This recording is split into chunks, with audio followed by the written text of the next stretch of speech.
This forum is being hosted by the Kiwanis Club of Roanoke and the Roanoke Regional Chamber of Commerce.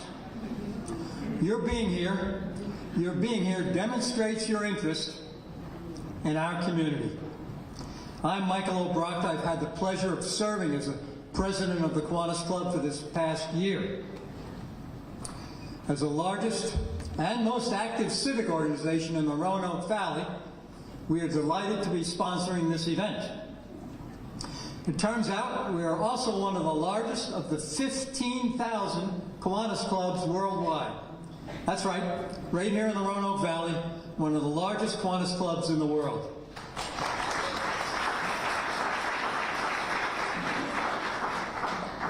So just a moment, I want to give you a little background about the club, and then we'll proceed a little further. Since our club is so large, we support the youth, the elderly, and the environment. You may be aware of some of the work we've done in our community. We've been doing it for over 100 years. If you've been on the Greenway, you may notice the mile markers we've installed, or the interpretive signs. If you have a high schooler, you may have noticed the key clubs we sponsor, or the scholarships we give away. And if you like to play, you may have noticed the playground we recently built and donated to the city over in the Melrose neighborhood. And we're currently building a nature park in that same neighborhood, and we'll donate to that to the city as well. So if any of that is interesting to you, stop at the table on the way back, pick up a brochure, or check out the website. We meet in this room every Wednesday, where we listen to compelling speakers from around our community. Guests are welcome. Now, it's my pleasure to introduce Eric Sitchow, President and CEO of the Roanoke Regional Chamber of Commerce. Back from behind the curtain. Well, good evening, everyone. I'm President and CEO of the Chamber, Eric Sitchow, and just appreciate everybody being here. You know, this is an important piece to our community and our region. And we're proud to just be able to partner with the Kiwanis Club and host this event to allow you all, the citizens, an opportunity to learn more, and to be able to exercise your vote. The Chamber's mission, we have over 800 members, and our mission is to promote, stimulate, and improve business. We do that through a plethora of ways, through advocacy, through events and programs, and helping make connections and referrals. The Chamber does not endorse candidates, but we will endorse ideas, and we do that often. And certainly with whoever wins this race, and so I know there's some folks out in the crowd that are current members of City Council, as well as some that are planning to run. Regardless of who wins, whether it's the City of Roanoke, Roanoke County, Botetourt County, and beyond, we want to have a good working relationship with those folks to really ensure that we have a strong region, and that's what it's about. So we're just proud to be able to bring this event. I've been with the Chamber about 5 years and been president since the beginning of 2022, and I've not had this opportunity to do this event in person. We did a few virtual ones back in 2020, so this is pretty darn exciting for our team to be able to pull off. So great crowd, great attendance. Did want to thank Chris Rigoni with Executive Security Concepts as a program sponsor for us tonight, as well as we incorporate this as a part of our Policy Impact Series, and want to thank Jeff Gordon, Brian, and the team with Glow Fiber for being a continued supporter of our Policy Impact Series and different events that we do throughout the year. So for those that are in attendance, that if your company's not a part of the Chamber, we'd love to have you a part of our program of work and the things that we do. Again, advocacy is a big part of that with endorsing ideas, align a lot with the Virginia Chamber of Commerce and their pro-business and pro-economic development policies. So again, just glad that you all are here. Hopefully it's an enjoyable hour. Really want to thank Joe, Stephanie, and David for their participation and each of their support of our Chamber program of work and our initiatives. It's been great to continue to get to know them, and regardless of who wins, look forward to having a working relationship with you, as well as those City Council folks that are in attendance and those that are running. So again, thanks for being here. And at this time, we'll introduce our moderator. Most of you know him, of course. We all know him as John Carlin with WSLS, but we really appreciate John being here. I think he's right behind me. So just at this time, we'll introduce our moderator, John Carlin with WSLS, and he'll give the rules, the regulations, and we'll get everything started. So again, thank you all.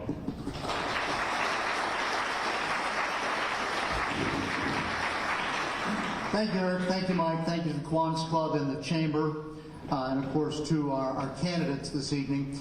Now, this is a good opportunity for us to see democracy in progress, and I think this is a pivotal time, honestly, in the city of Roanoke. as the city continues to decide what it is that it wants to be, how it wants to be seen, how it wants to be recognized, what we want to do in terms of housing and affordable housing versus economic development, which don't always play hand in hand.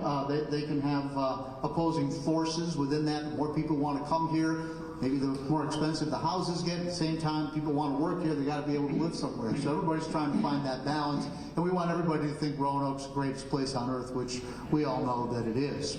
So, but it's a pivotal time, and there are a lot of different forces driving on these things, and it's been very interesting to watch it from my seat in the media. And speaking of which, I want to point out that we are being streamed live on WSLS.com tonight, so everything will be live on our website. And to my knowledge, it will be recorded, and you'll be able to go back and watch it later. So if people want to see these responses over and over, or if you want to see how you really think a candidate handled that question, you can go back and you can look at it. So we're glad to be able to provide that service at WSLS. So basically what we have tonight is we don't have a debate, we have a forum. The candidates have been provided the questions ahead of time. These questions, and we will not be taking questions from the audience tonight. These questions came from a committee made up of members of the Kiwanis Club and from the Chamber of Commerce. And there is one question that they allowed us to pose to the viewers of WSLS. And we had about 20 responses from viewers, many of them duplicated questions that were already on the list, but there is a question here that represents the viewership of WSLS, and we'll get to that as well as one of the questions here tonight. So this is how it'll work. For each question, we will have 6 minutes, which is 2 minutes per candidate. That'll start with opening remarks, and then we will go through the questions in the order that they have been presented to the candidates. They've had plenty of time to mull these over. They know that they're coming. There's no curveballs here tonight, and we will just see where everybody stands on the issues that are important to you, whether you're watching online or whether you're here in Charter Hall tonight to be a part of that. So my job is to keep you guys on track, to keep you on time, and we also have Jean, who is the timekeeper. Jean has a card there that has two sides on it. One says you have 30 seconds left. One says stop. When it says stop, of course, I'm not going to jump in and cut you off mid-sentence, but I'm going to expect you guys to play by the rules and to get to complete your thought as quickly as you can. And if we have to, we'll turn off your microphones and do like everyone else. No, we will not be doing that. I don't anticipate any need to do that. So when I see Jean, you'll see Jean, and you'll kind of get my antsiness as the time comes, okay? And hopefully that'll be enough to keep us all on track, and everybody can get home and have the rest of their evening tonight. So having said that, Mr. Bowers, do you mind being the one who starts tonight? No, thank you, John. Okay. So then we'll start with you, and we'll come right down the line, and then for the next question, we'll start in the middle with Stephanie, and then Joe, and so forth, and we'll just rotate that way. So at this time, we will begin with opening statements, and Mr. Bowers, you have 2 minutes. Thank you, John, and good evening to you all. I want to thank the Kiwanis Club of Roanoke. By the way, the next mayor is going to be a member of the Kiwanis Club of Roanoke. All three of us are members. And I want to thank you all and the audience. I think your presence here does demonstrate a real keen interest in our star city. I also want to introduce my wife, Margarita. She's in the audience back there. Hi, Margarita.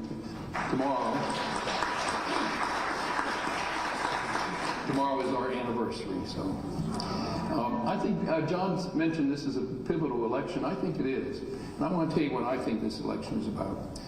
I think if you are happy, if you're a voter who's happy with the way Roanoke is going, then you have one of two choices.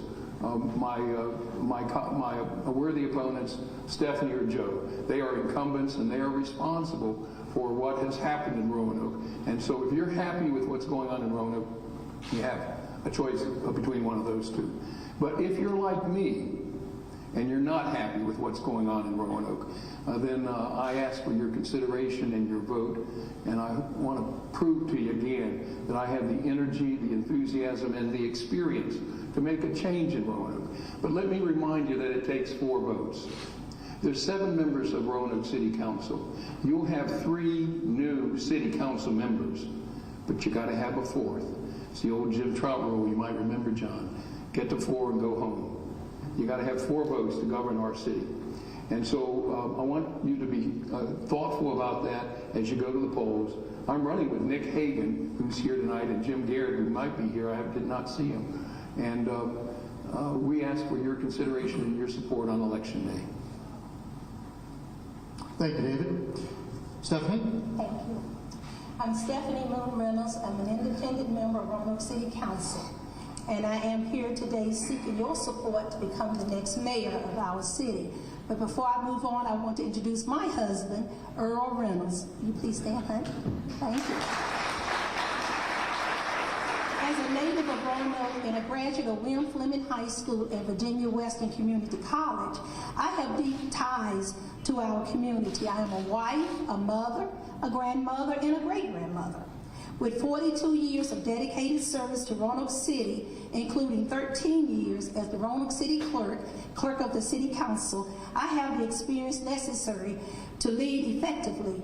My role has allowed me to support my opponents in the local governments. I am an active member of this community, being a Kiwanian, a member of various local nonprofit boards, an active member of Shiloh Baptist Church in Salem, and a strong advocate for youth. Having lived in the Williamson Road area for approximately 46 years, I am a homeowner, and I pay real estate taxes, demonstrating commitment to our city. I want to be your mayor because I am a dedicated public servant who understands municipal policies and procedures. My experience led to my election to the Virginia Municipal League Executive Board and as Vice Chair of the National League of Cities, Council on Youth Education and Families. As your mayor, I will unite citizens from all backgrounds to tackle the complex issues our city faces. In closing, I have found in my years of working in city government and meeting citizens where they are, our citizens do not care how much you know, but they want to know how much you care. I have always met that test. Thank you kindly for your support, and I would appreciate your vote on November 5th. Thank you. Joe? Thank you, John. Well, it's great to be here tonight. Thank you all so much for being here, for the Chamber and Kiwanis, for the incredible work you do in our community. I'm Joe Cobb. I'm the Vice Mayor of the City of Roanoke. I was first elected to City Council in 2018. I was re-elected in 2022. This is my second term as Vice Mayor for the city. I am married to James, who's not able to be here tonight. We have 4 children. My daughter Emma and her family live in Charlotte with our 3 grandchildren. My son Taylor lives here. And our children Jenny and JJ attend high school at Patrick Henry High School. I'm also a chaplain at Hermitage, Roanoke. When I think about how I arrived in Roanoke, it was in September of 2001. I was just checking out the city, and it was on the first anniversary of the Backstreet Cafe shootings. I was newly out as a gay man, and I was contemplating whether Roanoke was a place that I could live authentically, that I could invest myself in the city, and that this would be a home for me. I quickly learned that Roanoke is not a city that condones violence, that works hard together to reduce violence, and works really hard to welcome people from every nationality in our world. Over 100 nationalities call this place home. We're a welcoming city. We're an inclusive city. We're a vibrant city. I also work hard every day. I show up around the city because I love the city, because I want to celebrate the people that are here. Thanks to my efforts and our community's efforts, we've reduced gun violence 67% with homicides this year, 67% reduction in homicides and 53% reduction in aggravated assaults. And for the first time in about 4 decades, we have public transit on Sundays for all of our residents. So I'm really excited about those opportunities and commit myself as mayor to continuing this important work. Okay, thank you very much. So that concludes our opening statements. The next question, we'll start with Stephanie. Since you're in the middle, we'll just work our way this way. And that question is, what is your assessment of the state of the city of Roanoke? Roanoke is a welcoming, vibrant city with a strong sense of community, diverse neighborhoods, and a rich array of ethnic restaurants and outdoor amenities. Our arts and cultural, alongside various education opportunities, greatly enrich our lives. The city's collaboration with nonprofit agencies and business organizations provide essential services. It is admirable. However, Roanoke faces a significant challenge: a lack of funds to cover essential services, reduce debt, and fund new projects. To tackle these issues, I propose the following steps. Review the city's finances by bringing in experts to conduct a thorough analysis of our budget and establish clear financial goals for the next 5 years, focusing on areas that need immediate attention. Seek grants, actively pursuing funding from federal, state, and local sources to meet our short-term needs and support critical projects. Avoid unfunded promises. Commit to long-term financial obligations only when required by law, ensuring we do not overextend our resources. By implementing this plan, we can better manage our finances and support the growth of the city. We must work together to put our financial house in order, ensuring that Roanoke continues to thrive for all residents. Joe, your assessment of the city of Roanoke. Well, I'm very optimistic and hopeful about our city. What I have found through the years is that we are very innovative, we're very creative, we're very courageous as a city to do the things that we believe in. And when we face our greatest challenges, we face them directly. We emerged through COVID-19 stronger as a city because of the investments we made, because of the time we took for City Council to appoint 40 residents, not only for CARES Act funding, but for ARPA funding, to determine how we would prioritize the distribution of those funds. And so we have been able to do transformative work with our funds, not only with the federal funds, but also with our general budget. We've been able to invest in downtown, to support the work of DRI, to support the new Downtown Ambassador program, which is making an incredible difference downtown. Economic growth throughout our city. The market at Melrose, we have been working for years to have a fresh food, fresh produce grocery store in Northwest Roanoke, and it is going to be opened in November of this year, thanks to a partnership with Goodwill Industries of the Valleys. Riverdale, the development in Southeast. Carillion's growth, the new Crystal Tower with the Cardiac Care Center, expanded emergency, the new Cancer Center, the Research Institute. These are all part of our innovation economy and our smart growth as a community, and we have to keep the needle moving forward in making sure that that investment continues to grow. In terms of our challenges, as I mentioned, we've seen a significant reduction in gun violence this year. We want to sustain that. We want to make sure that that work continues.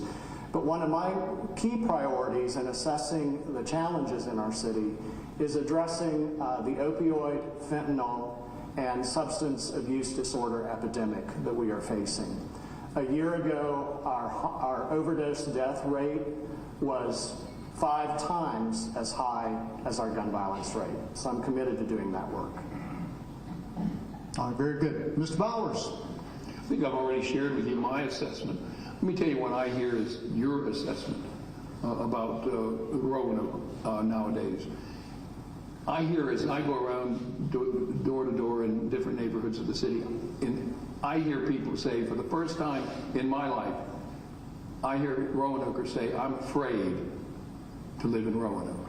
I hear it from a senior citizen couple in South Roanoke who won't walk on the Greenway late in the afternoon because homeless people are defecating, urinating, drinking, taunting them. I hear it from a young couple in Wasena. They love their home. They've only been there a couple years. The guy said, my wife loves this home, but she wants to move. She's afraid to go into the back of the house at night to take the trash out because there's activity in the alley. I hear it from a client of mine, a young African-American teenager. She's afraid to walk her dog around the block after school because of the gangs in her neighborhood. And the most searing one that I remember was a guy who lived in Southeast, He worked 2 jobs, he had 2 children. And he's afraid because the house next door is empty, it's vacant, and squatters are taking it over from time to time. And he's afraid that during the winter, they're going to start a fire to keep warm. And you know, those homes in Southeast are very close to each other. He's afraid it might spread over to his house. So that's what I'm hearing from you, the people of Roanoke, your assessment. And it's not a very positive assessment. And I want to make sure that we make a change in Roanoke so that the people of Roanoke feel safe living here, working here, visiting here. Very good. Thank you, Mr. Bowers. Joe, you get the first question. You get first stab at the next question, and that is, what are the most pressing and concerning issues in the city right now? Thank you, John. For this response, I want to focus on the recently released Community Health Needs Assessment that Carilion Clinic did. They do this every 3 years, and it's really a framework for the most pressing concerns and issues related to the health and well-being of our citizens. And there are 3 priority areas that I think we need to know about and support. First of all is addressing chronic disease. We have high concerns related to obesity, to high blood pressure, and to physical inactivity. We need to work together to create more safety net clinics, to increase the number of community health workers who make an incredible difference in the life of our citizens. And we need to continue to grow healthy food initiatives. For example, the $2.5 million investment that we made of ARPA funds toward LEAP to have a dedicated space for their work, to grow the number of local farmers who could bring produce in and for them to get those out throughout the community. The second is addressing mental health and substance abuse disorder. We have a high rate of depressive disorder running through Roanoke. And I think we contribute a lot of this to loneliness. Ever since COVID-19, people have struggled of all ages with loneliness and figuring out how to connect and reconnect with people. And as I mentioned before, our overdose deaths are too high in our city. We have effective harm reduction efforts that are curbing the rates, and we need to increase these. Finally, we need to address interpersonal violence. Last year, during the highest rate of homicides that we saw related to gun violence, 90% of those were due to interpersonal violence. Deaths from firearms, we need to look at, especially suicide, which is on the uptick. And so expanding neighborhood safety, expanding safe shelter capacity, relocation services for persons affected by gun violence, and continuing to expand our gun safety and gun prevention efforts are all critical. All right. Thank you, Mr. Vice Mayor. David, would you like to take that, please? What are the most pressing, concerning issues in the city? Well, let me just list them, and we'll be able to talk about some of them a little bit as answers to other questions. First of all, if I'm elected in January, I'm going to vote, hopefully with 3 other members of council, I'll vote to repeal this rezoning that the city council just passed. It is the worst legislation passed by city council in 50 years. I'm concerned that our income in the city went up $29 million in the spring, and yet the city council did not give any thought to returning 1 cent to the taxpayers of Roanoke. I'm concerned that the council did give themselves, over a fast weekend, a 90% raise. How many of you would like to have a 90% raise? Yeah, a few, yeah, just about everybody, I bet. I'm concerned that they botched this city manager application or selection process. They've already spent $500,000 letting the former city manager go, bringing in an interim city manager. We don't have a new one yet, and yet this council wants to choose the city manager, even though there's a likelihood of having 4 new members on council. They should be the ones to choose. I'm concerned that our police department is down, at least in the figures that I have are back in April. You can't get a figure for it now. We were down 59 officers out of a complement of 240. That means 1/4 of our police department has vacancies. And I'm concerned that after 10 years, where we had a good program between the cities and the schools, a 40% formula for budgeting that Dave Trinkle and Todd Putney put in place 10 years ago, I'm concerned that this city council in the spring ditched that idea, and I'm going to vote to bring the 40% rule back because I think it's important for our school system and our students and our teachers to know in advance our commitment, our financial commitment to them. Ms. Moon Reynolds, same question. Pressing issues for Roanoke. Thank you. The most pressing issues in our city include a comprehensive review of our finances to ensure effective management of taxpayers' dollars. Our community relies on essential services like public safety, education, and infrastructure. So it's vital that these services meet the needs of all residents to enhance our quality of life. Addressing homelessness is critical. We must strengthen partnerships with local organizations to provide not just shelter, but also support services that help individuals reintegrate into society. Additionally, the rise in drug overdoses, particularly related to the opioid crisis, is alarming.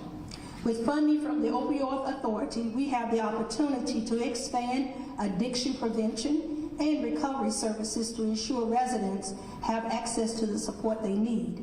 The housing market presents significant challenges as rising property taxes and costs create hardships for many homeowners.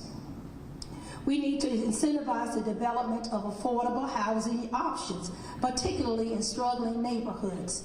Safety concerns, especially regarding gun violence, are prevalent, and investing in community policing and outreach will help build trust and create a safer environment for everyone. Finally, areas suffering from blight affect property values and community pride.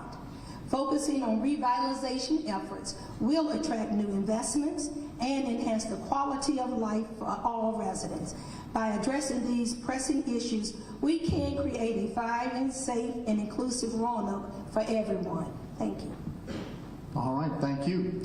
We'll move on to the next question now, and David, you'll start with this question. The question is, what are your thoughts on violent crime in the city and its impact on the public safety of residents and business owners? Well, I think I've already answered that in part, what I hear from the citizens of Roanoke. By the way, what I'm hearing is not only that they're afraid, but that they're wanting to move. I hear that more and more, and I never heard it before. So I want to make sure that Roanoke is a safe city. I know that the city council, the current city council, has had a gun violence prevention committee. I don't know how many thousands of dollars they spend on tea parties, picnics, and talent shows. And that's a long-term solution to gun violence and criminal activity. But my thought was, and I communicated this to the city council, that we should have not just gun violence prevention, we should have gun violence apprehension. And it took I'm glad that the council and the manager has now hired Chief Scott Booth. He's a good guy. He's come up from Danville, where he was the police chief. He did a good job there. He's doing a good job now. And Joe Cobb is right. Our crime statistics are down this year because I think gun violence apprehension in the police department led by Chief Booth. By the way, I would have hired him 2 years ago. I wonder how many deaths we might have saved by having that strategy in Roanoke back then. So I think those are my thoughts. And by the way, I mentioned that the city police was down 59 officers. That's what I was told. Let me tell you what, and Nick is here, Nick Hagan is here. We were at a meeting. We had a confidential source that told us that instead of having 30 police officers patrolling in the city, and I don't know what the parameters of that is, I don't know whether it's peak times or night times or what, but instead of having 30 in a city of 100,000, we now only have 14. That's unacceptable. And if I'm mayor, I tend to make sure that our police department is fully staffed and fully funded. Thank you, David. Stephanie, what are your thoughts on violent crime in the city, impact on public safety and residents and business owners? Violent crime is a pressing concern in Roanoke and across the United States. It diminishes the quality of life of residents and creates a negative image for those considering moving here or starting a business. Data shows that violent crimes increased between 2018 and 2022, although we are currently experiencing a decline in gun-related crimes, largely due to new police policy strategies implemented by Chief of Police Scott Booth, as David Bauer said. However, violence against women has unfortunately risen during the same period. Under Chief Booth's leadership, community policing has become a priority, strengthening relationships between police officers and residents and engaging with community nonprofits, faith-based groups, and local businesses are essential steps being taken. While we celebrate the decrease in gun violent incidents, reducing all forms of violent crime remains a top priority. The City Council, Interim City Manager, Chief of Police, and all city departments are committed to restoring citizen confidence and demonstrating that Roanoke is a safe place to work, live, and raise a family, as well as prosper. Together, we can build a safe, more vibrant city for all. Thank you. And Joe, your thoughts on violent crime and its impact on the city? Violent crime is down in several categories this year, including aggravated assault, homicide, and burglary. But unfortunately, we've seen increases in rape and domestic violence. Post-COVID, we've seen higher rates of domestic violence across the board in terms of aggravated assault. Of the three people up here, I'm the one who's been doing the work along with the community to address gun violence in our community over these last 5 years. I took the initiative to the mayor and to the city manager to create a task force to reduce gun violence, to create the comprehensive infrastructure that we've created.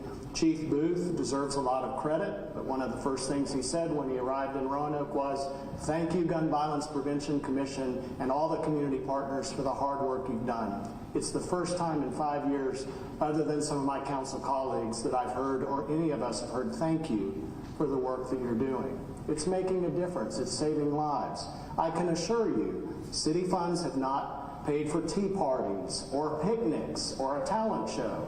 Though the talent show was well received and it had its second year, it was all funded by nonprofit organizations who realize that you can save kids' lives not just through recreation, but through the arts and culture.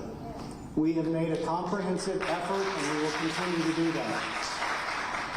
We have a real-time crime center that's making a difference. The chief and the police are working effectively with community policing. They're building trust. They've been able to close more cases by arrest this year and prosecution, working with the Commonwealth Attorney and the U.S. District Attorney, because they're establishing and restoring trust in the community. Very good, thank you. The next question will start with Stephanie Moon Reynolds. What are your ideas on addressing the city's challenge with homelessness? First and foremost, the community needs to better understand the problem and the form of the problem we are experiencing in this city and how we are currently trying to assist the homelessness and the unsheltered. We need community forums to educate, to allow citizens the opportunity to ask questions and get better informed. Convene a collaboration of professionals who have experience in development and implementation of strategies to assist in reducing the homeless population. As we have seen from national programs, there are no 100% solutions. Areas to be explored by the group may include short and long-term housing or shelter options, health care and mental health programs, job training and workforce development, as well as strategies to improve community outreach, community awareness, and volunteerism. The reduction of homelessness is a complex issue that will require a number of partnerships, collaborations, and patience, as there are no real made or quick fix solutions. Thank you. All right, Mr. Cobb, your take on homelessness and the problems. So I've been involved in the work of homelessness for about 25 years, starting in Wichita, Kansas, and then moving here to Roanoke when I was director of Family Promise of Greater Roanoke, working with families experiencing homelessness moving into permanent housing. Prior to 2019, when COVID hit our city, we had seen a 60% reduction in homelessness, and we had ended veterans' homelessness. That's where we were just 5 years ago. But because of COVID, because of the challenges we faced in COVID, we're seeing a new face of homelessness. People that don't want to be in congregate shelters, an increase in chronic homelessness and chronic behavioral issues, substance abuse disorder. The leading causes of homelessness are not only those, but right now it's eviction, because people simply can't afford to live anywhere. Though we've housed 250 people this year through housing vouchers and with supportive services. All of our homeless service providers are frontline responders and first responders, along with fire, EMS, and police. And so they meet people where they are. They recognize that anyone who's experiencing homelessness is a human being. They have worth. They have value. Sometimes we don't see that if we're seeing a behavior or we're being threatened by somebody. Safety is absolutely critical to our downtown and to our community, and here are some things that I think we can do. The police now have 2 officers on daily patrol downtown and a dedicated detective working with businesses to address matters of concern.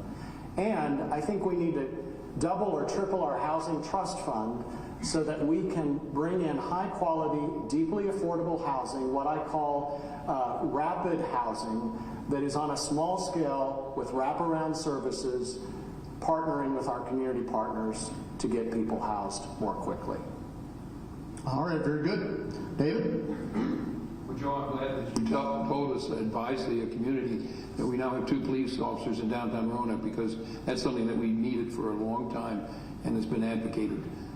Because there is a homeless situation in downtown Roanoke that keeps other people away from coming downtown.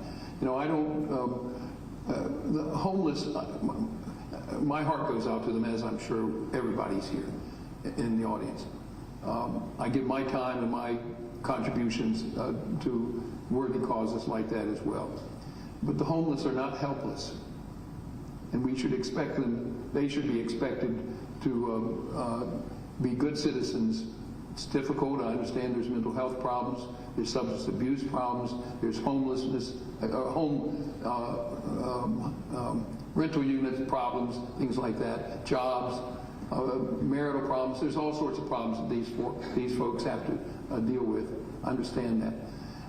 I think what we've got to do, because there's been an increase in homelessness in Roanoke City from what I'm hearing in the press, I want to make sure that we have a regional solution.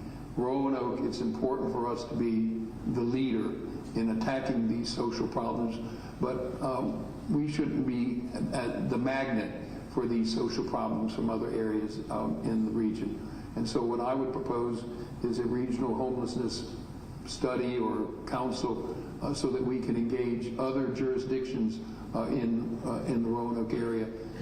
They need to share with us in dealing with the homeless situation. All right, very good. We're on to the next question. Does it come back to me? Let's see. I believe this one starts with Joe. Okay. We did the homelessness, and so we'll start with Vice Mayor Cobb. Here we go. What are your views about the current discussions about multifamily zoning in the city? Well, I support and supported twice these zoning amendments. I think they are the best thing for our city to create more and multiple housing opportunities. We have very clear guidelines within these amendments that carry with them height restrictions, the number of dwelling units that can be on particular sizes of properties in every part of our city. Within that framework, we have protections, whether it's an historic district or a predominantly single-family district. But within many of our residential districts throughout the city, we already have multifamily dwelling units. On my block, on Highland Avenue, which is one of the oldest neighborhoods in our city, There are 8 houses on my side of the block. All of them were built as single-family homes in the early 1900s. Only one of them is currently a single-family dwelling. All of the rest are multi-family dwellings. We need to make this possible everywhere throughout our city. In Roanoke, anyone who calls Roanoke home should be able to live wherever they would like and be able to have multiple housing options with a range of affordability. But many people of many ages and income levels and mobility issues are currently unable to afford an apartment or home in our city. This change in zoning policy not only makes that easier and better, but it also takes off the books a policy that should have never been enabled in the first place, which contributed to redlining through single-family exclusionary zoning. I'm glad it's gone. I'm glad we're moving forward as a city.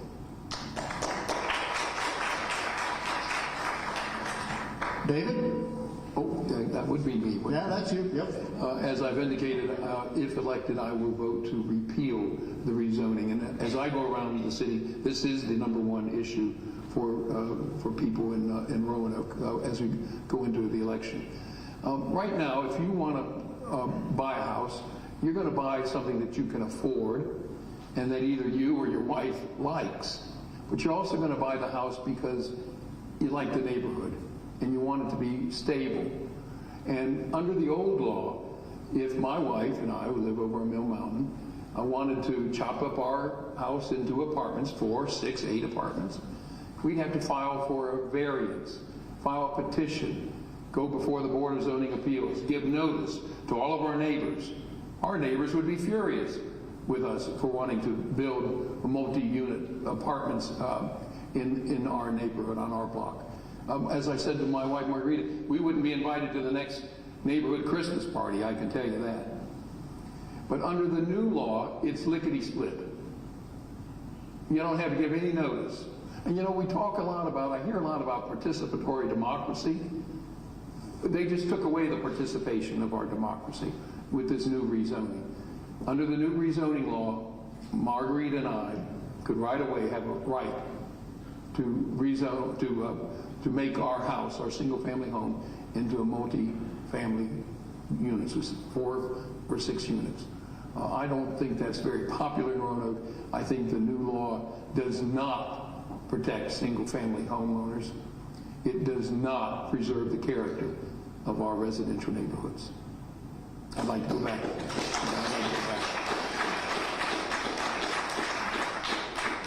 Stephanie? Thank you. Well, before I start reading my remarks, I do want to make it clear. I was the lone vote on City Council that did vote no twice. And the reason being because of the process, and that no one actually had understanding, especially those that I did speak with. I was at early voting today, and I met a couple with a young child who had just been here in the city 2 months. And I asked, where did they live? Did they have a house, or were they in an apartment? They said they were fortunate enough, and they were happy to say they were in single-family housing over in the Grandy Court area, and they were happy that they found a home with a yard for their daughter to grow up. So with that said, the discussions about multi-family zoning in Roanoke are essential for our city's growth and housing needs. We clearly need more options, especially since we are landlocked, but it's crucial to consider residents' concern about how these changes can impact their neighborhoods. People have raised important issues, such as the number of units allowed on certain lots and potential effects on property values. It's vital that we listen to those voices and ensure their feedback shapes our plans. We can also learn from the recent court ruling against affordable housing ordinance in Northern Virginia. Given that the city has a pending lawsuit, we need to be cautious about how we proceed. Ongoing discussions with city officials, the council, and residents are crucial for the maintaining transparency and addressing any concerns. I support the need for more affordable housing, but it should not have been implemented citywide. A pilot project should have been considered, perhaps in the conservation and rehab areas first. I also believe the council should have the flexibility to correct past mistakes. Thank you. Okay, thank you. All right, the next question, we'll start with David. And the question is, what are your views about current regional cooperation initiatives and opportunities that you see for the future? I think we've done a pretty good job in Roanoke over the years, including the time when I served as mayor, working with other localities. But that's been primarily with economic development and tourism issues. We have a great visit Virginia's Blue Ridge organization now. And I propose, I think I'm the only council member or candidate that has proposed that we have, like we have an economic development authority that can issue bonds for economic development for plants and industries and businesses. We should also have a tourism development authority that can issue bonds, financing for tourism projects, such as I'm told we need really in our area an indoor field house for a lot of the ecotourism that we have. So I know we've been active in regional efforts for economic development and tourism, but I think there's also a social component to this, and that's why I would propose a regional homelessness council or study so that we can engage with our other jurisdictions. We are the magnet. We're probably going to continue to be the magnet for homelessness, but I think it's important for other jurisdictions to step up and take care of the homeless in their jurisdiction as well. And finally, I'd like to see more expanded bus service. The buses cannot go into another, Valley Metro cannot go into another jurisdiction without the approval of that jurisdiction. But there's some new jobs out in Glenver, and there'll be some up perhaps beyond Peters Creek Road. We need to make sure that there's transit accessibility for Roanokers to take those jobs in other jurisdictions. Thank you, David. Stephanie, your views on regional cooperation initiatives and opportunities in the future? I believe the current regional cooperation initiatives are essential for Roanoke's growth and sustainability. As outlined in the city's Plan 2040, our success is deeply tied to that of our neighboring localities. To thrive, we need a strong, marketable regional identity and solid relationships with surrounding areas. The 2040 plan emphasizes regional collaboration by improving connections between local governments and promoting our shared accesses, such as outdoor recreation. It also encourages us to work together on public services, which can enhance efficiency and effectiveness for everyone involved. One of the key areas of opportunity is harmonizing our planning efforts. By coordinating on land uses, housing, transportation, and economic development, along with our partnerships with Roanoke Regional Chamber, Roanoke Allegheny Regional Commission, and the Roanoke Partnership Commission, they are crucial for addressing these shared challenges. Looking to the future, we can pursue several promising initiatives, partner with local businesses and education institutions, can help us create job training programs that prepare residents for available positions in our region. This not only boosts employment, but also helps businesses find the skilled workers they need. In summary, ongoing collaboration among local organizations, businesses, and residents will be vital to unlocking our region's full potential. I'm optimistic about the opportunities ahead and what we can achieve together. Thank you. Very good. Joe, regional cooperation.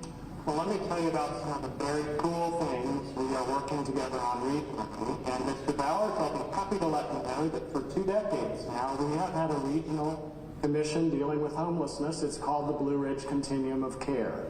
And they work throughout this region and have worked effectively. In fact, they're one of the reasons that we have a comprehensive effort to address homelessness, not just in the city, but in the region. And one of the challenges we have is because we're a hub for those services, we don't always get funding assistance from other localities. So I would welcome it if you and others would help advocate for that as part of our overall solution. We work collaboratively on infrastructure projects, smart scale funding. There's going to be a new divergent diamond, which is going to reduce congestion over by Tanglewood Mall and 220 and Franklin Road. That's going to be a big deal in the coming years. We have a collaborative retail study with the City of Salem and Roanoke County and the City of Roanoke to attract retailers to this area and to this region. The same three entities have combined to support Woodhaven Technology Site, and we're excited that companies are expressing initial interest in this work, and we're likely to see some new companies established there very soon. All of the workforce development efforts are not just Roanoke-based, they're regionally based, and we're seeing extensive expansion of these efforts because of that regional cooperation. A skate park. The City of Roanoke invested $2 million and we're going to build a brand new skate park. Well, guess what? The City of Salem said we're going to give you $250,000 and the town of Benton said we're going to give you $50,000. So now it's a regional skate park. That's the visionary leadership of our localities and just a few examples of the regional work we're doing together and the spirit of cooperation. Thank you, Joe. Stephanie, you'll start first with the next question. It sort of dovetails off of the other in terms of regional cooperation. How do you feel about continuing to promote regional tourism versus it being promoted by individual entities? Virginia's Blue Ridge, with the City of Roanoke at its heart, is a vibrant destination that truly shines when we collaborate to promote it. This beautiful region encompasses the cities of Roanoke and Salem, the counties of Botetourt, Franklin, and Roanoke, offering a rich blend of outdoor adventures and cultural experiences. The city invests a total of $2.1 million for transit occupancy tax collections, funds that come exclusively from tourism, with no burden on the general fund or local residents. Sports plays a vital role in our community. Roanoke is proudly recognized as America's East Coast mountain biking coast capital, boasting over 1,000 miles of trails and iconic hikes like the Dragon's Tooth and McAvee Knob. Our cities and counties leverage a collaborative approach to hosting national, state, and conferences championships. The region also celebrates a diverse array of festivals throughout the year, from beer and art to music and outdoor fun. Virginia Blue Ridge is set to become the capital of American mountain biking, as it will proudly host the U.S. Cycling Endurance Mountain Bike National Championship for the next 2 years. Most importantly, tourism generates nearly 8,000 jobs in our region, with direct spending in Roanoke alone totaling $508 million. This highlights tourism as one of Roanoke's major industries. By promoting regional tourism collectively, Roanoke can attract more visitors and businesses, creating benefits for everyone involved. Thank you. Joe, regional tourism. Thank you. So whenever anyone visits our region, we all benefit. Whenever someone chooses to move to this region or work here, we all benefit. Wherever someone lives, Roanoke City, Roanoke County, City of Salem, Botetourt County, we all benefit. This is the value of having a regional approach to marketing. And I really appreciate from the first time I met some employees at what was then called the Roanoke Valley Convention and Visitors Bureau 20-some years ago, and we were talking about marketing Roanoke as an outdoor destination through arts and culture. Well, look where we are. It's grown exponentially through the years, in large part to VBR, Visit Virginia's Blue Ridge, but also in large part to our localities, who've not only invested in this regional approach, but have done our own investing in making sure that when people arrive here, they have an incredible experience.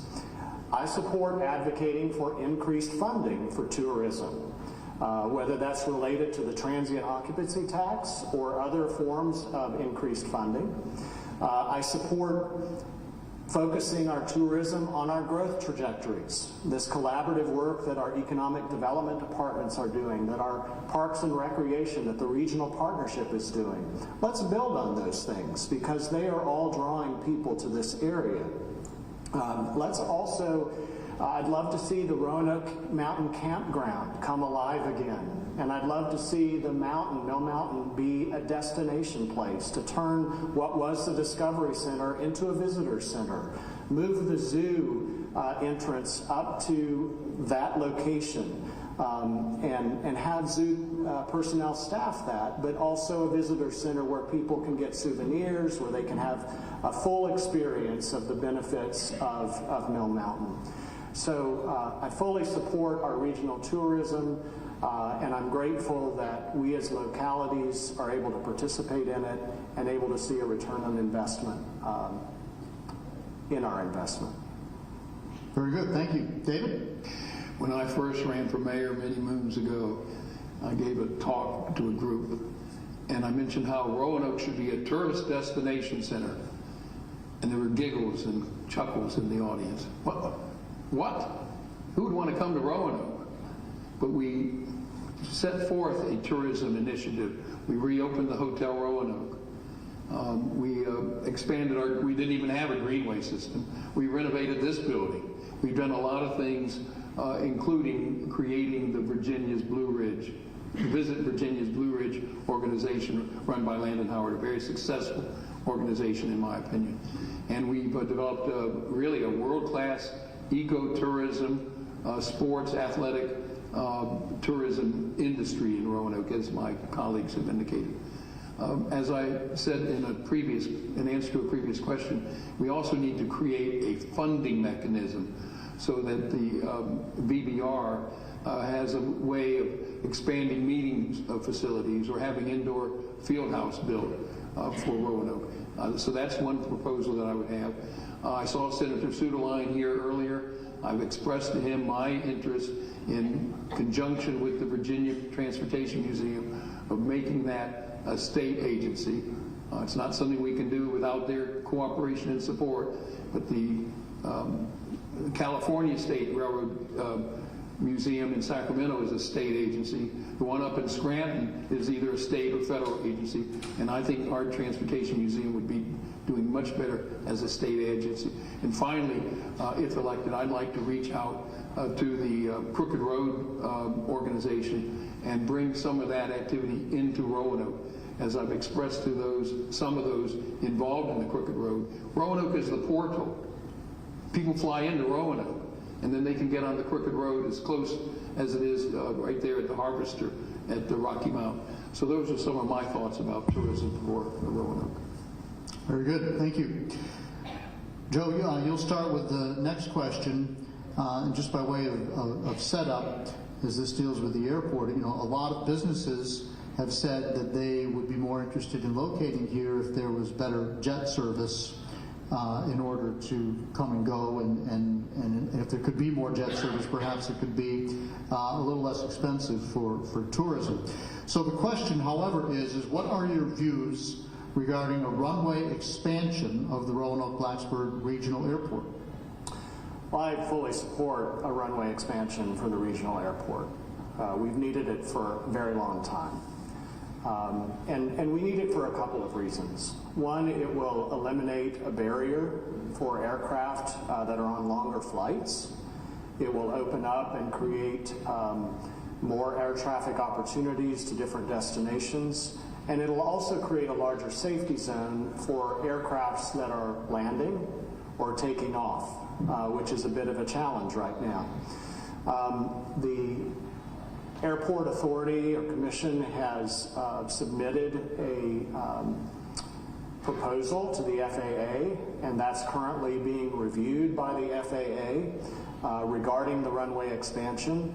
But a lot of the impetus behind this is the significant amount of funding that will be needed. If we are able to get approval by the FAA, we're hopefully going to also receive funding from them and along with the state, which will provide over 90% of the funding that will be necessary, and it will need to be funding over multiple years to see this work through, because it will take multiple years for it to occur. But this is all in addition to the significant changes they're making at the airport right now, including an enhanced security checkout for bags. They're upgrading all of the parking areas right now.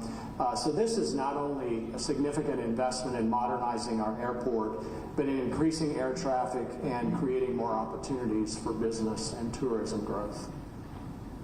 Very good. David, airport? Yes, I support the runway expansion of the Roanoke-Blacksburg Regional Airport. You know, one of the things I think a mayor has to do, and a city has to do, is to make sure that the city thrives. And as I indicated even in my opening remarks, I'm concerned, and I hear a lot of concern from people of Roanoke, that they're not happy with the way things go. I've not heard this level of discontent among our citizens in a long time. So we have to make tough decisions. And one of the tough decisions that will be coming up for our city in the next just few years is the expansion of the Roanoke Regional Airport. I'm glad to hear Mr. Cobb's in favor of it. I haven't heard what Stephanie has to say about it yet, but I'm for it. And I think it's important that Roanoke thrive and that we be competitive. And that means that we have to compete with Greensboro and Charlotte. We got enough folks from Blacksburg who tend to go down to Charlotte already to catch a flight down there instead of coming to Roanoke. So we need to make sure that we are competitive, that we have an airport that meets the needs of the future. And so I'm in favor of the runway expansion of the Roanoke Regional Airport. Thank you, David. Stephanie? Well, I can't believe the three of us agree on one thing.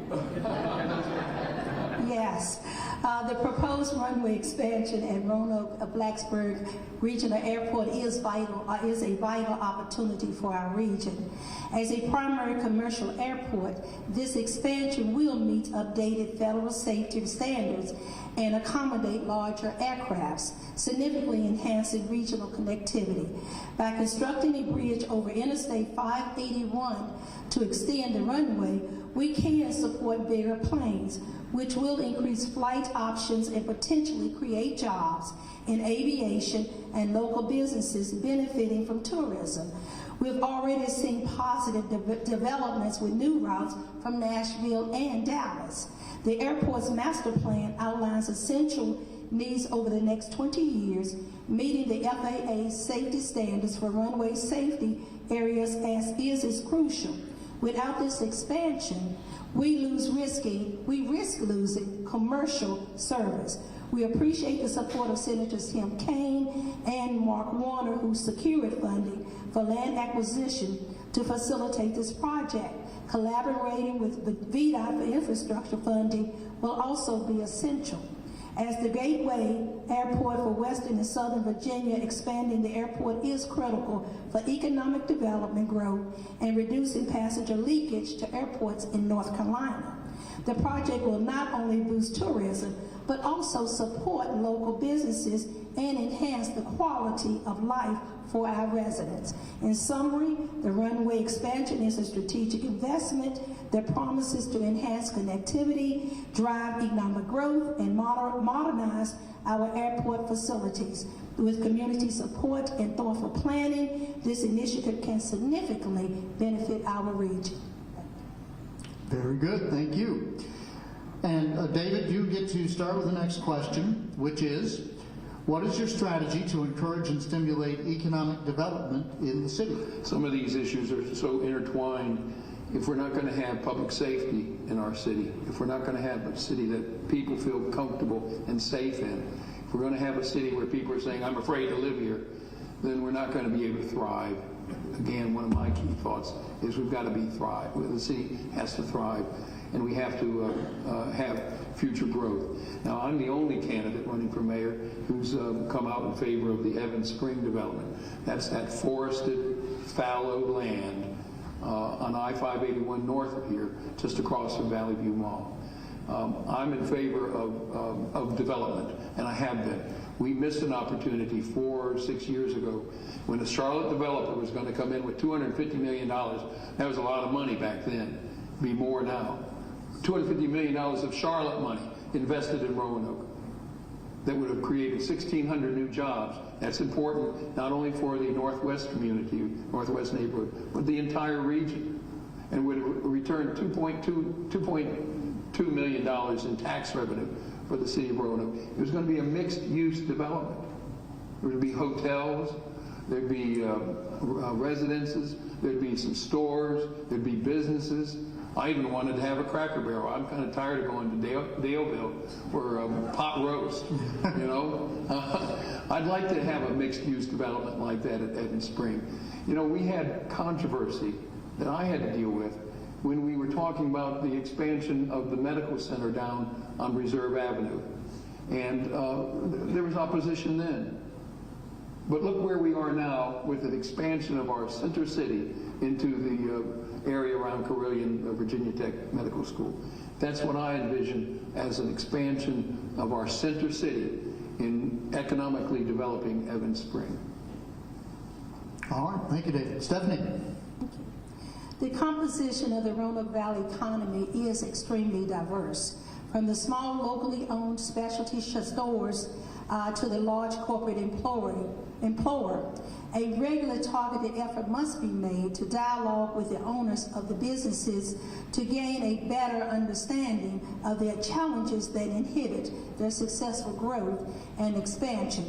We are blessed to have a number of organizations, such as the Chamber Regional Partnership, Downtown Roanoke, Williamson Road Business Association, to name a few, that represent the interests of our business community and can assist with providing information and creating forums for this dialogue. We must take a, quote, rising tide lifts all the boats approach as localities can no longer exist in a vacuum. We must support one another in order to create new jobs and capital investment. Likewise, we must adopt a more aggressive attitude toward supporting small, minority, and women-owned businesses as they too play a role in anchoring our economic future. To summarize, my strategy to encourage and stimulate economic development in the city is to think and act both locally and regionally, and to be creative in our approaches to help the private sector to grow and prosper. As Mayor Noah C. Taylor, the late Mayor Noah C. Taylor said, he would often say, quote, our mutual woes and burdens to bear. He knew that we are always better when we are all together. Thank you. All right, thank you. Joe? Well, I'm really proud of the work that our city's economic development team does. I'm proud of the work that our regional chamber does. Economic growth is really about relationships. Relationships with people who have an idea to start a business, who want to invest in a business, whatever size it is in the city. But it's about long-term relationships. A lot of their work is behind the scenes. It's not very public. Many of you remember the Roanoke building that sat vacant down here for decades. It was through a consistent relationship through a member of our economic development staff that we were able to land a developer who came in, rehabilitated the building for residential living, and a 10-year relationship with Mast General Stores. What a difference that has made. Fire Station 1. We have Texture, a locally grown company that makes furniture that pivoted during COVID to making residential furniture, and now their main showroom is in Fire Station 1. We have a boutique hotel upstairs, and we have an incredible restaurant. All of the unique niche small businesses that we have downtown, and for the first time in years, we have a full vendor court, food vendor court here in the Market Building. All of that is because of the relational work we do in economic development, in every facet of economic development. Our innovation sector is leading the way. The Fralin Biomedical Research Institute is growing. The Virginia Tech School of Medicine is going to double its size in the next few years. We have the new Cancer Center coming. We have the new Johnson & Johnson wet dry labs that the city and regional partners helped fund and bring about, and we have a new biotech certification program thanks to the work of Verge and Virginia Western that will help launch people that want to consider biotech as their profession. So many good things happening. All right, very good, thank you. And just a quick note here, we have 2 questions left. We are pretty much on time in terms of what we told you we were going to do here. And the next question is one of the ones that was posed from a viewer of WSLS 10. We asked for questions from our viewing audience via WSLS.com. And a lot of them turned out to be duplicates of questions that were already on this list. But I think this is a good question, and I'm just pleased that we were able to be a part of the discourse here. Let's see, and so Stephanie, I believe we're beginning with you on this one. How would you help the youth of Roanoke keep engaged and therefore not involved in drugs and violence? Very good question. Changing the mindset of juveniles at risk of gang involvement and illegal firearm use requires a balanced approach of empathy, hope, and practical support. We must provide emotional support by actively listening, validating their feelings, and maintaining regular contact to reduce isolation. Setting small, achievable goals focused on personal growth can foster a sense of accomplishment, while a structured routine and creative outlets offer purpose and control. Reinforcing their value through positive reinforcement and discussions about future aspirations is essential for building self-worth. Introducing healthy coping mechanisms like mindfulness and physical activity helps them manage stress effectively. Access to educational resources and mental health support is crucial for their development, and sharing stories of positive role models can inspire hope and motivate change. Also, it's vital that our Youth Advisory Board reflects a diverse cross-section of the community, including those with first-hand experiences.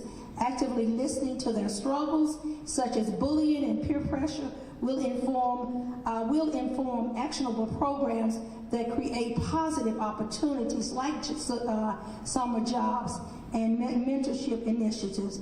Collaboration among parks and recreation, schools, businesses, and civic organizations is key to establishing a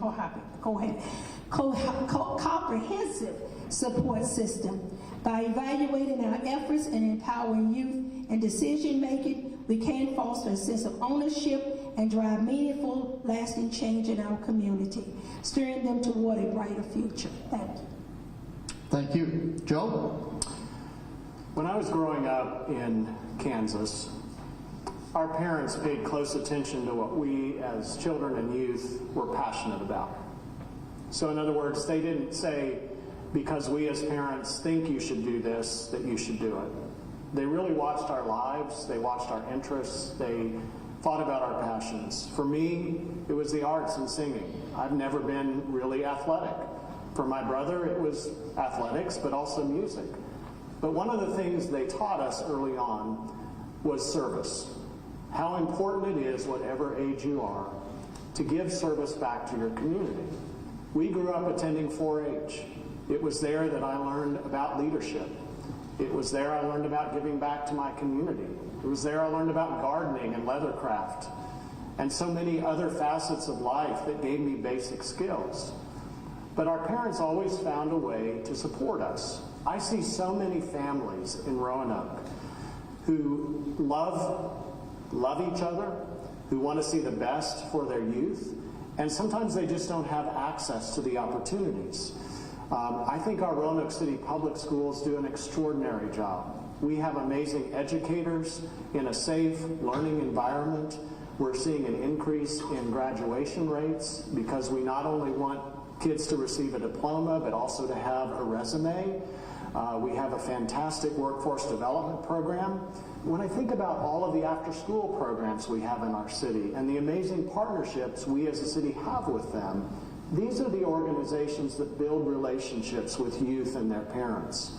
As mayor, I'll continue to work with our Parks and Recreation Department to grow our recreation opportunities, our work with our arts and cultural institutions to increase arts opportunities for our youth and their families. And I want to make sure that we can also grow our teen apprenticeship program, which provides youth at higher risk of violence to learn soft skills in HR and then work for one of our city departments for 3 months and potentially get hired by a city department. Thank you. David? Could you repeat the question? Yeah, the question is, how would you help the youth of Roanoke keep engaged and not involved in drugs and violence? Yeah, I think the number one way that a local government can be involved with young people is through education. And again, I have to say, why did this city council get rid of that 40% city school formula that's worked so well, not only in preventing bickering between the council and the school board, but it was an assurance that the schools had every year what they could do with the funding that was given to them. So I support Roanoke City education. I'm a product of Patrick Henry High School, and I think that's probably the number one answer. There may be others as well, including after-school programs. When I talk, I deal with young people in the juvenile courts here in our city. There's unfortunately a lot of single-parent families in this city, and I'm going to pick on the guys. The dads aren't around. They should be. I wish they were, because it's important, I think, to encourage young people to get into football or baseball or soccer or the band or choir. I think it's important for people to go to church or the synagogue or the temple. I think it's important for people to be involved in community activities. And those are the kinds of things that I think are very important. But the major thing that the city government can do is to support our school system. All right, thank you, David. We're down to our last question now. And Joe, this will start with you. This is essentially your closing statement, but you can take it anywhere you like. The question, as worded, is there anything else that you'd like to share about your background, your experiences, or your vision for Roanoke if you were elected mayor? Well, I'd like to say that I'm a calm, thoughtful, creative, and courageous leader. I really take care to listen widely and broadly to the citizens of Roanoke. Oftentimes, when it comes to making decisions, we hear a lot of loud voices that are either fully in support of something or fully against. But I like to listen around the edges. I like to reach out to people that I haven't heard from, that may be afraid to speak up, that may feel like their voice can't be heard. And I do that with every decision.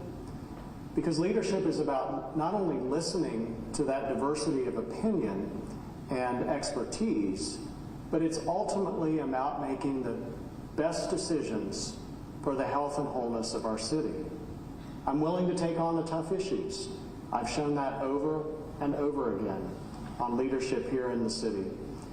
I work with citizens and community partners to find creative solutions to our most difficult challenges. I am proud that we have Sunday service in public transit. I'm proud that we have microtransit that extends public transit into early morning hours, and as mayor, I'll work to make sure we have 24-hour public transit. I'll also work with the Roanoke County Board of Supervisors to make sure that we can pilot public transit into Roanoke County along 419 and along Williamson Road. That's going to be a game changer for our community and for our citizens. I'm here for the long haul. I love this city. I'll continue to work every day to make this city the best it can possibly be. Thank you. Thank you.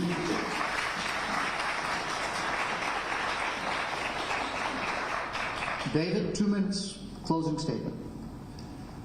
I want to thank you, John, and thank the Chamber and the Kiwanis for sponsoring this event. I want to thank you for listening. I watch audiences. You have followed this forum very intently, and I commend you for it. You know, I have to be a good listener. I've been a lawyer in Roanoke representing the people of our city in court for 46 years.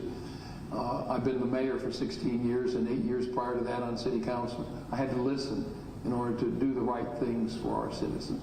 And I've been a teacher as an adjunct professor at Virginia Western and at Roanoke Catholic for 10 years.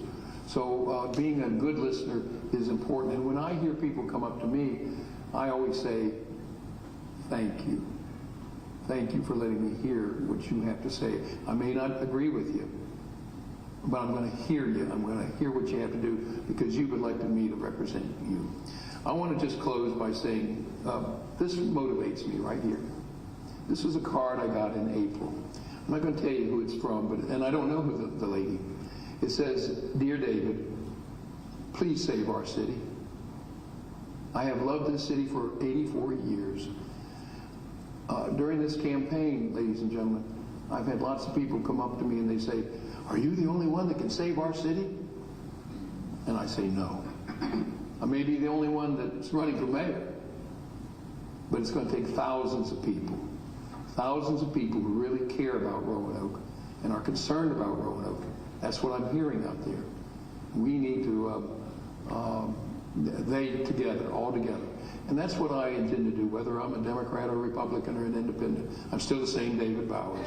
And my role, if elected mayor, is to be a good listener, be a good leader, to move the agenda of our city forward, and to make sure that we can all get along and do well and love again and be safe in our city. Thank you, David.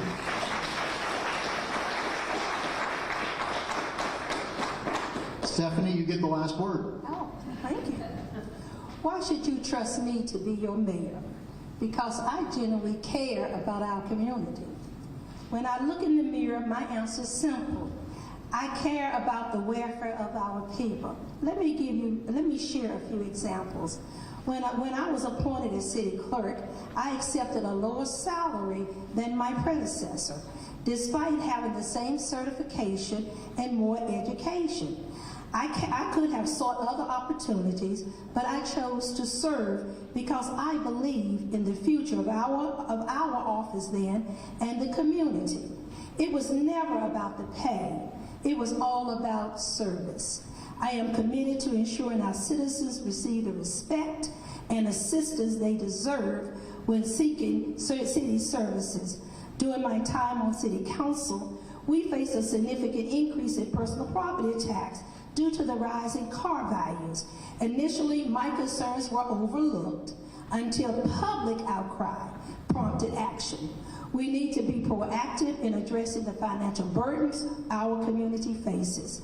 Regarding the recent single-family zoning policy, as I stated, I voted against it because the proposal lacked clear communication. In closing, let me reiterate, people do not care how much you know until they know how much you care. I care deeply about this city and its people, and together we can eliminate the Star City of the South.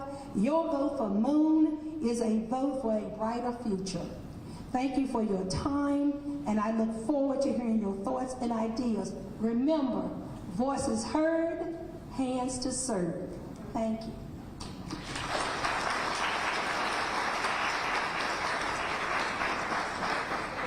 How about a round of applause for all of our candidates here tonight?